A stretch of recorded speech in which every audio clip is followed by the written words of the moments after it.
You see, left tackle is one of those positions that you have to have, whether you're an NFL or a college player. So, how do you replace the production of Jahmir Johnson?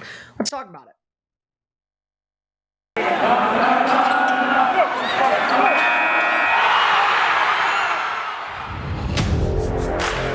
You are Locked On Aggies, your daily podcast on the Texas A&M Aggies. Part of the Locked On Podcast Network, your team every day.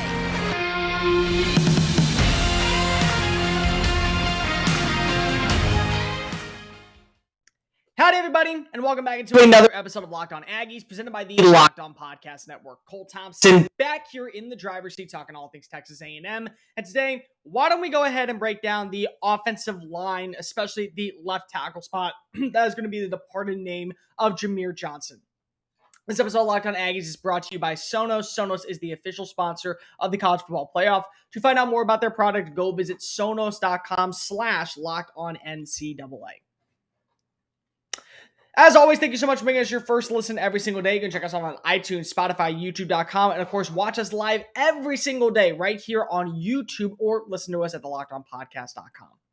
As always, I am your host, Cole Thompson. Name right down there below if you want to give me a follow at Mr. Cole Thompson on Twitter. I love public feedback. So anything you can do to make this a more quality sounding podcast Monday through Friday, give me a follow, give me a shout out, and I will add it into the mix. Secondly, Locked On Aggies. Locked On Aggies is your number one source for all things 12th man related content found here on LOP. You can subscribe on iTunes, listen on Spotify, and if you can't do any of that, listen live every single day at LockedOnPodcast.com.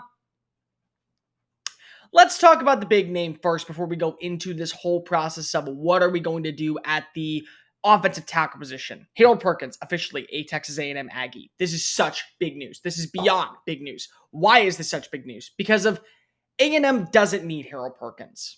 That's why. That's why this is big news. Texas needed Harold Perkins. LSU needed Harold Perkins. Auburn needed Harold Perkins. A&M does not. A&M at the linebacker position is actually so deep that they don't need a guy like Harold Perkins. They have so much talent over the next 2-3 draft classes that Perkins could sit for the next 2-3 years and nobody would bat an eye because of the talent that's at the position. The reason why this is such a monumental signing for Jimbo Fisher is because of players are starting not to care. Players are starting not to care about it. They have to sit. They're going because they want to be a part of something special. They're going because they want to be a part of a culture. They're going because of A&M is turning into, yes, Alabama. No, pause.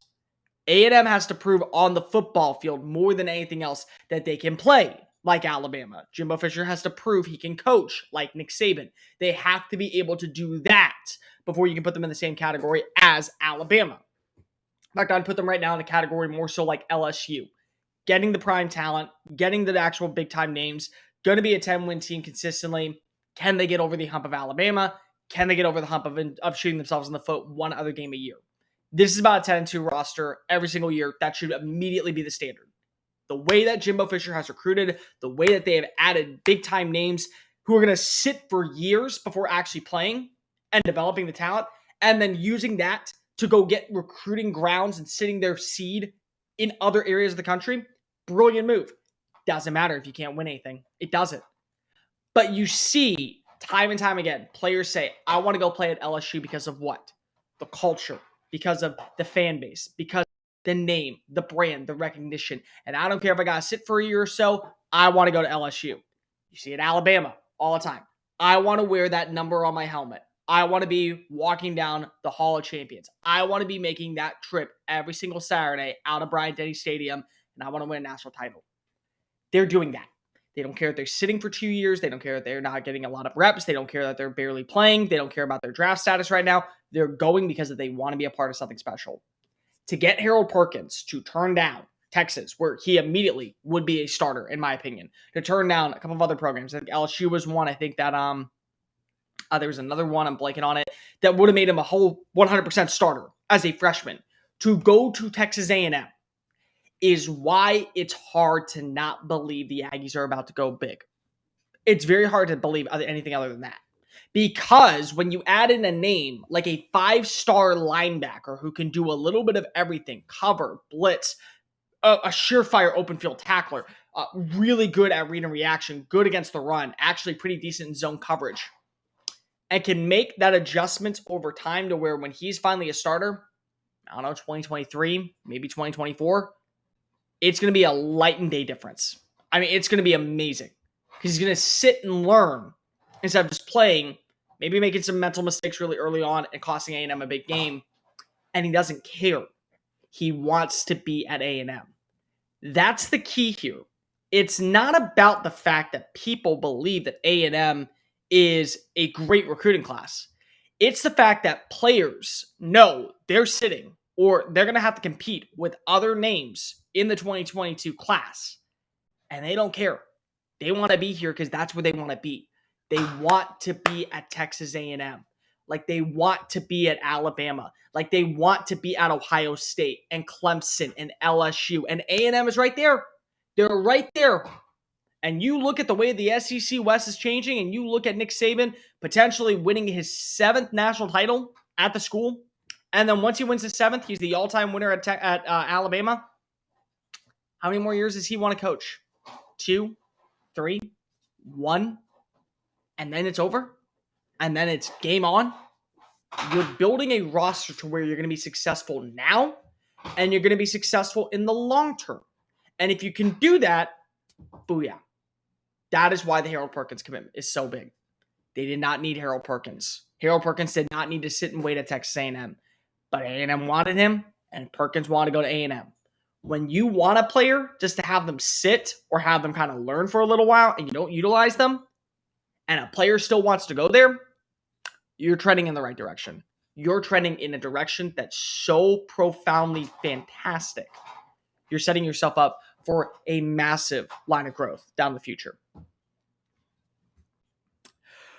Hi, my name is Cole Thompson, and I'm the host of Locked On Aggies. And we have an incredible app for everyone that needs to buy gas. It's called Get Upside. Listen, my listeners will make up to 25 cents more of every gas a day every time they fill up. Just download the free Get Upside app at the Apple Store or Google Play right now. Use the promo code Touchdown for NFL or Score for college and get a bonus 25% off per gallon. That's 50 cents off cash back. Don't pay at full price anymore. Go get the cash using the Get Upside app. Just download the app and use the free promo code SCORE for 50 cents off every single gallon. Cash back on your first tank. Some people who like to drive a lot make this an easier $200, $300 a month of year when it comes to gas. Well, that's no longer a catch. This is 100% a real deal. You'll be able to save money as much as possible. So go ahead today and get the Get Upside app using the promo code SCORE for all things college. Brand new year, brand new day, brand new college football national championship. And of course, the NFL playoffs are right around the corner. So go to the one place we love and the one place we trust. That's BetOnline.ag. BetOnline.ag gives you the best buyouts, the best bets, the best odds, and so much more when you use the promo code LOCKEDON with your first deposit. You'll get 50% off from NFL to MLB to college football, college basketball, NBA, everything that you need to do, UFC, Vegas games, whatever you really want. Go ahead and stop sitting on the sideline. Get into the action now with BetOnline.ag, where the game starts. Locked On Aggies, presented by the Locked On Podcast Network. Thank you so much for making us your first listen every single day right here on LOP. Subscribe on iTunes, Spotify, YouTube.com, and of course, visit us at LockedOnPodcast.com. So, Jahmir Johnson, 1-year starter, took over for Dan Moore last year. Guy was only there because he was a graduate transfer, did 3 years at Tennessee. Before that, played at Arizona Western Junior College, and then before that was at FCS Rhode Island. So, he's been around the block for a little while. He's been in the area. He knows how to play left tackle because he did it at Tennessee and was actually not that bad. Overall, not terrible numbers. Definitely not the best numbers that you want to see, but, stable. Very stable left tackle for a year.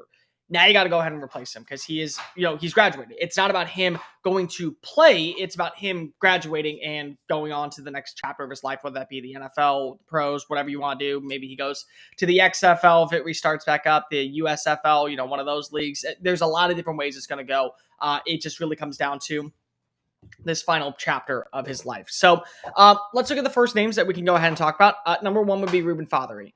Fatheree was the starting right tackle who would then be able to make the shift over to left tackle because of he has the most experience. Played in 11 games this year, started in 8, and was very stable towards the end of the season. Actually was possibly A&M's best offensive lineman.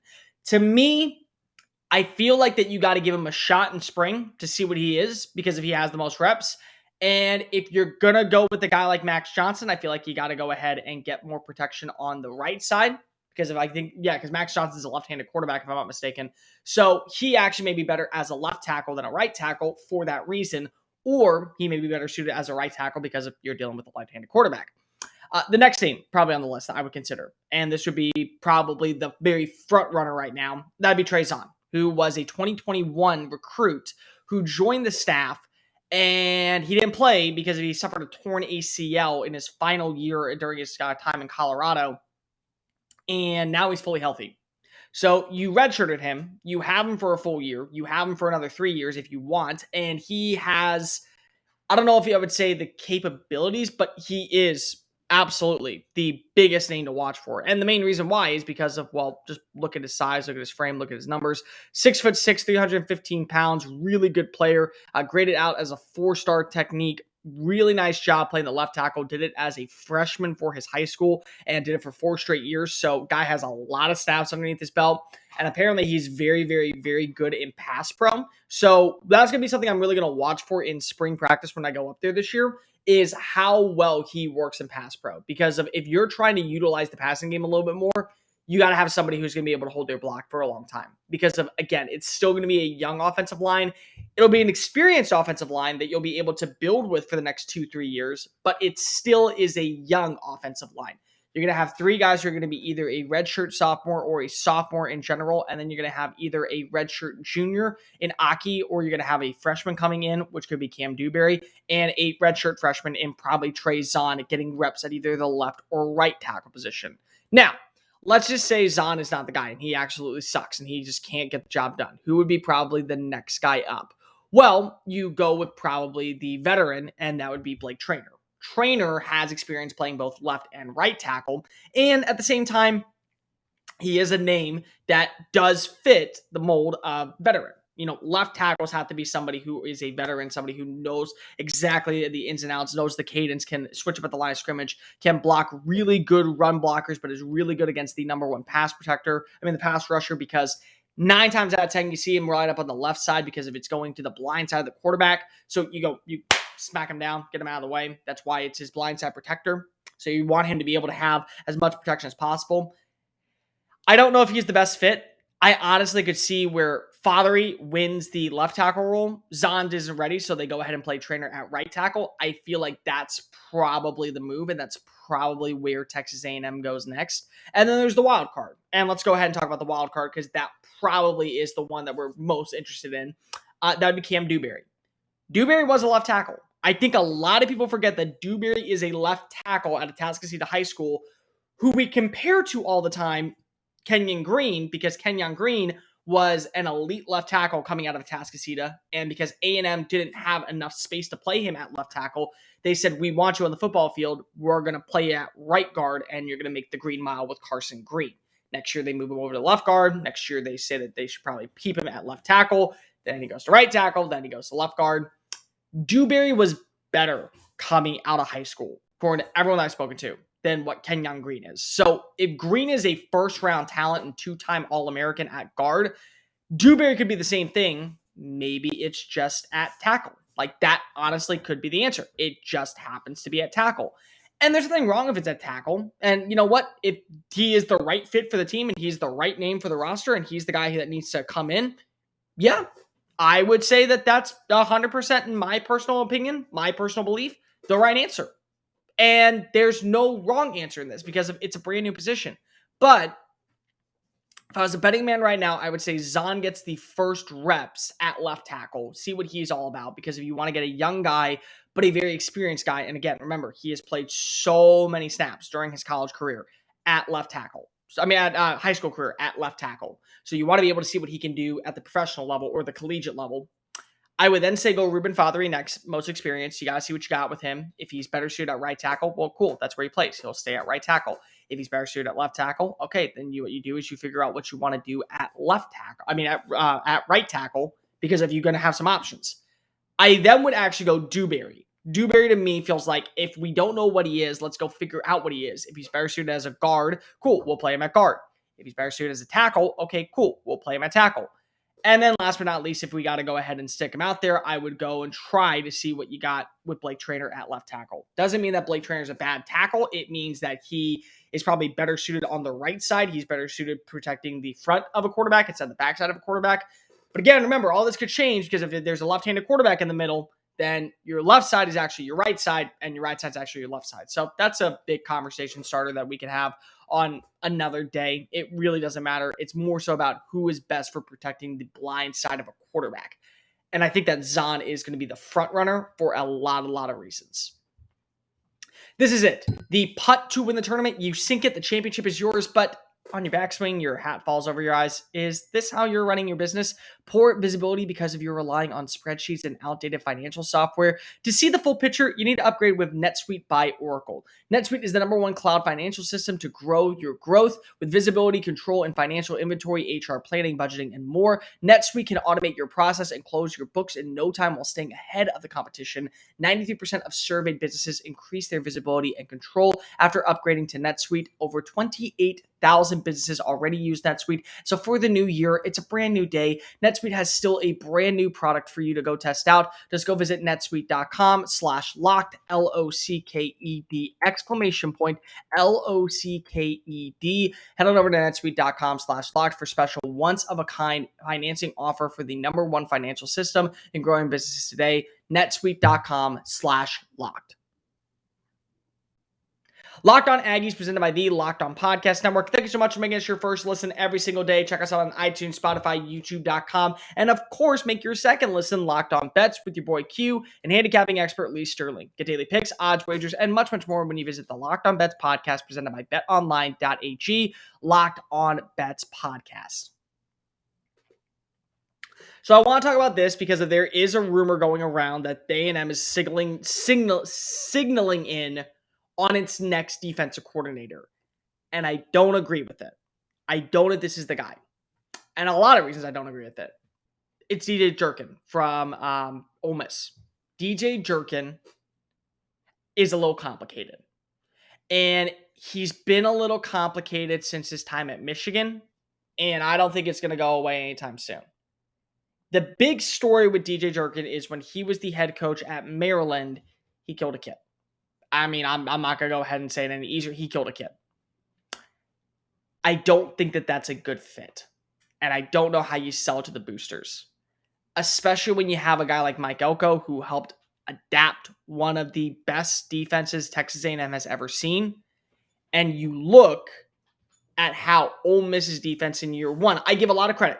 Year one, not Lane's players, not guys that Lane Kiffin wants to go after, not guys DJ Jerkin wants to go after. And you struggle. I mean, you really do. You are absolutely one of the worst defenses in college football. And a year later, you improve, and you improve tremendously, but you still struggle. You're still not at that same level that you really want to be. You're still not in the top 50 of anything. You're still not in the top 5 of anything in the SEC. You have some playmakers, A.J. Finley, Sam Williams, one of their linebackers, their safety, I'm blanking on his name. You have some playmakers, you do. But it's not, in my opinion, enough when you look at some other names on the list. Like a Jim Knowles, you would be able to sell me on giving him $2.2 million a year, because that's going to be the asking price, is about $2 million. Doug Belk, you could sell me on giving him about $1.7 million because of what he did with Houston this past year.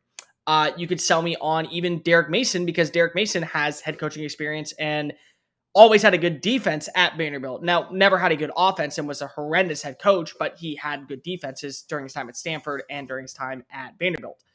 You could even sell me on a few smaller name guys. The Bowling Green guy I would consider. The Toledo guy I would consider. You want to go even big? You want to go a little bit bigger? Wake Forest's old DC, which I think went with Elko to Duke, if I'm not mistaken, would have been a good fit. I think that if you went after one of the defensive personnel members on Baylor's staff. It would be a good hire.